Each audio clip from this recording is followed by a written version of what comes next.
Le Cameroun est passé sous protectorat allemand en 1884 à travers le traité Germano-Douala, puis sous mandat français en 1922 après la dernière bataille franco-allemande de Morat le 20 février 1916 et le condominium exercé par Français et Britanniques au Cameroun qui a duré 1 an. Cette tranche du passé a laissé des traces profondes dans l'économie, la culture et la politique camerounaise. On nous a formatés par rapport à l'Occident, l'école de l'Occident.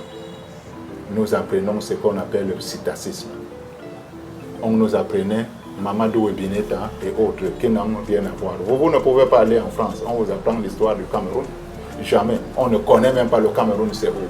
Mais nous, on faisait tout pour apprendre ce que l'Occident fait. C'est difficile de pouvoir élaguer le passage des Européens au Cameroun. Pourquoi il est difficile d'élaguer? Parce que ceux qui ont été formés comme les premiers administrateurs autochtones étaient moulés sous le couvert des Européens, français, allemands, français, anglais, j'en passe. Aujourd'hui, on nous parle de développement, on nous dit ceci, cela. Depuis que les plans FIDES qui ont existé dans les années 60, on a accordé combien de plans aux pays africains, en l'occurrence le Cameroun?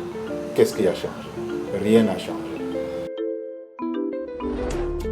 Aujourd'hui, le Cameroun fait face à des défis tels que la gestion des frontières héritées de la colonisation et la réappropriation de son patrimoine culturel.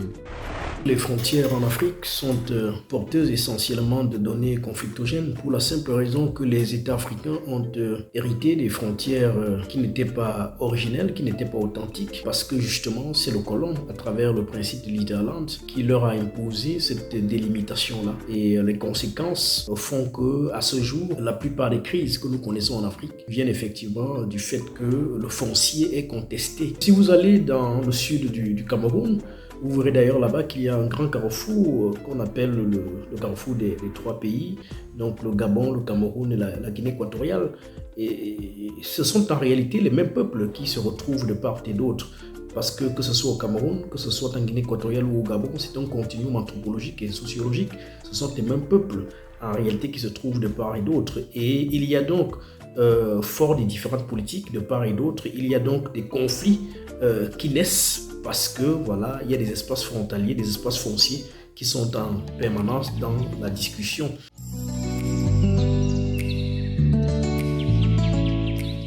L'héritage colonial vise à réévaluer l'histoire et à promouvoir l'identité plus africaine. Certains monuments coloniaux sont diversement appréciés par les communautés locales, d'où leur rejet. André Blaise Sama est connu pour ses actions contre les statuts coloniales, notamment celle du général Leclerc et de Gustave Nachtigal. Il cumule près de 15 arrestations et incarcérations à son actif. C'est dans le 5e arrondissement de Douala, au quartier Bonamoussadi, qu'il m'a donné rendez-vous. Le mouvement HORA, c'est un mouvement d'associations citoyennes qui permet à ce que l'Afrique retrouve ses propres enfants sur les espaces publics. Cette résistance, à Fumban, donc, nous avons réalisé avec Amidou Sangou, Sa Majesté, Ruben Oumiobe, que je vous demande de venir découvrir.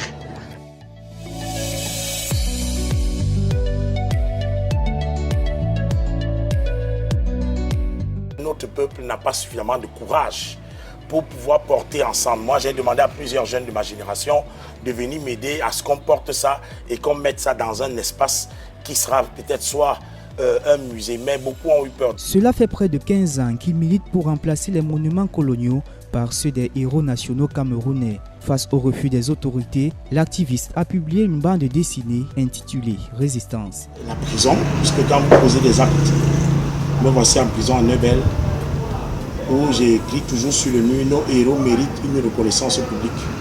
Et ce qui est intéressant, c'est que les prisons continuent d'être ouvertes pour moi. L'héritage colonial continue d'influencer le Cameroun, mais les perspectives décoloniales offrent une voie vers une grande autonomie et réappropriation de l'identité africaine. Une réflexion sur les innovations et la collaboration entre acteurs publics et privés reste essentielle.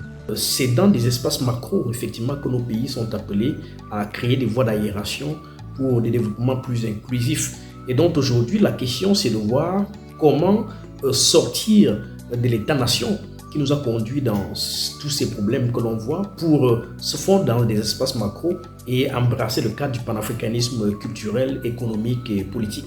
Et c'est là le véritable enjeu. L'héritage colonial du Cameroun est complexe et multiforme. Alors que le pays cherche à se décoloniser sur certains aspects, il est essentiel de comprendre ce passé pour bâtir un avenir inclusif et plus équitable.